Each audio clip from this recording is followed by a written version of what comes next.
L'avant-match de l'équipe de France face au Kazakhstan. Comme les grands, les espoirs français doivent s'imposer contre la Russie. Le récap des éliminatoires pour la Coupe du Monde au Qatar avec la grosse colère de Cristiano Ronaldo. Voilà le programme du journal de Made in Foot.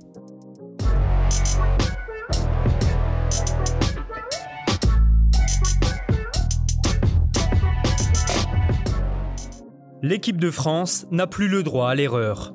Pour leur deuxième match de groupe, comptant pour les qualifications au Mondial 2022, les Bleus devront se défaire du Kazakhstan ce dimanche à 15h. Après un triste match nul 1 but partout contre l'Ukraine mercredi, les hommes de Deschamps doivent lancer leur campagne et rapidement prendre des points, comme l'a rappelé le sélectionneur en conférence de presse. Présent lui aussi face aux médias hier, le gardien Hugo Lloris s'est montré méfiant avant d'affronter la 122e nation au classement FIFA.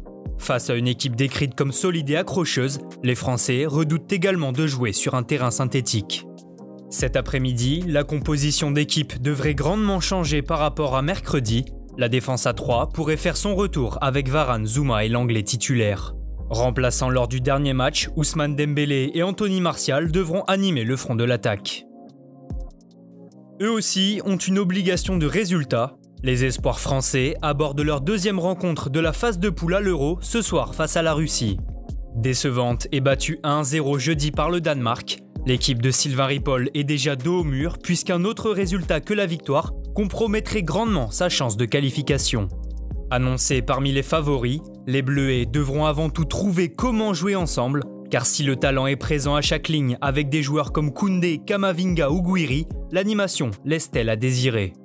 En face, la France devra se méfier de l'attaquant Fedor Chalov. À 22 ans, le buteur du CSKA Moscou est le principal danger des Russes.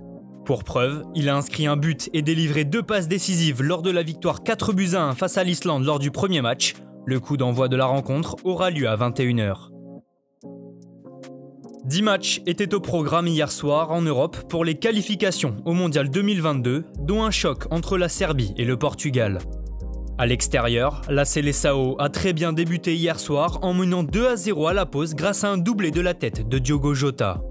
Mais au retour des vestiaires, les choses se sont compliquées pour les champions d'Europe avec l'entrée de l'ex-marseillais Radonjic, auteur de 2 passes décisives pour Mitrovic et Kostic. Plus que mauvais hier soir, les Portugais concèdent le match nul 2 buts partout mais peuvent tout de même nourrir des regrets et se sentir lésés. Dans le temps additionnel, Cristiano Ronaldo a inscrit le but du 3-2 mais le corps arbitral ne l'a pas accepté alors que le ballon avait clairement franchi la ligne. Pas de VAR, ni même de goal line technologie pour des éliminatoires à la Coupe du Monde, une incohérence notable qui a passablement agacé CR7. Dans les autres rencontres de la soirée, la Belgique a également été tenue en échec 1 but partout par la République tchèque. Menés 1-0, les Diables Rouges s'en sont remis à Romelu Lukaku, auteur de son 59e but en 91 sélections. Après leur défaite face à la Turquie, les Pays-Bas se rattrapent, les coéquipiers de Memphis se sont imposés 2-0 contre la Lettonie. La Turquie continue justement d'impressionner, et hier, c'est la Norvège d'Erling Haaland qui en a fait les frais avec une défaite 3-0. Enfin, notons également le succès 1-0 de la Croatie face à Chypre.